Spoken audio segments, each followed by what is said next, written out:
આજે મારા પતિદેવનું મૂડ સારું નહોતું, તો એમનું મૂડ સારું કરવા માટે મેં બનાવ્યો વઘારેલો રોટલો.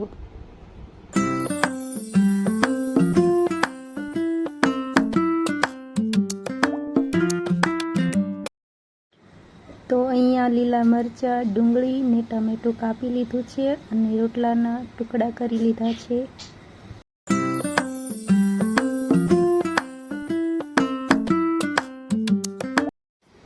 હવે અહીંયા એક કઢાઈમાં આપણે તેલ લઈશું ને વઘાર માટે રાઈ નાખીશું. રાઈ આપણી ફૂટી જાય પછી જીરું નાખીશું, પછી લીલા મરચાં નાખીશું, પછી ડુંગળી નાખીશું, પછી સારી રીતે હલાવી લઈશું એને.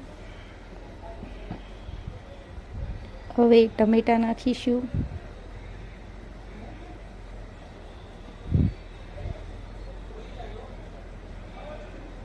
હવે આપણો વઘાર જ્યાં સુધી ચડે છે ત્યાં સુધી આપણે કઢીનો ઘોળ તૈયાર કરી લઈશું. તે માટે મેં અહીંયા મીઠું લીધું છે, હળદર, ધાણા જીરું પાવડર, લાલ મરચું પાવડર અને થોડો ચણાનો લોટ.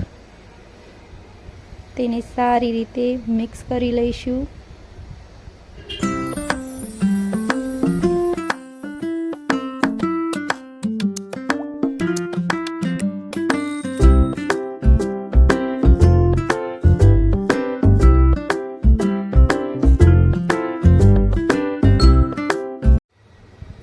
હવે આમાં છાશ નાખીશું. છાશ નાખી સારી રીતે મિક્સ કરી લઈશું.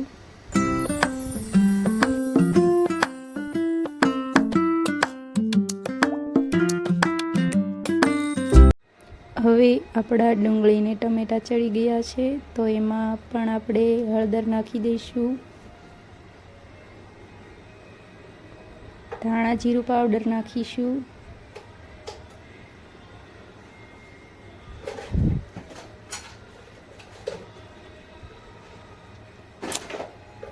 લાલ મરચું પાવડર નાખીશું. હવે સારી રીતે મિક્સ કરી લઈશું. પછી તેમાં કઢીનો ગોળ નાખી દઈશું. હવે સારી રીતે હલાવી લઈશું.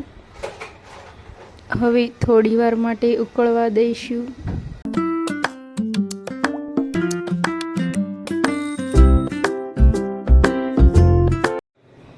હવે આપણી કઢી અહીંયા સારી રીતે ઉકળી ગઈ છે, તો તેમાં રોટલાના ટુકડા નાખી દઈશું.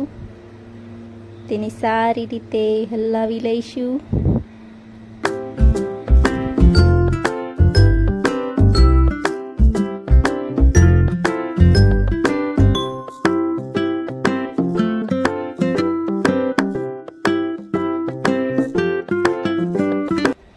તો તૈયાર છે આપણો વઘારેલો રોટલો.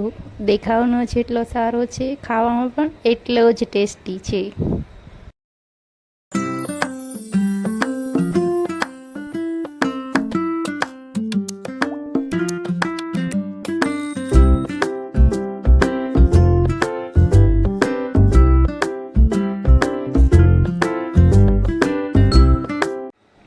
તો આ છે મારા પતિદેવનો ફેવરેટ વઘારેલો રોટલો.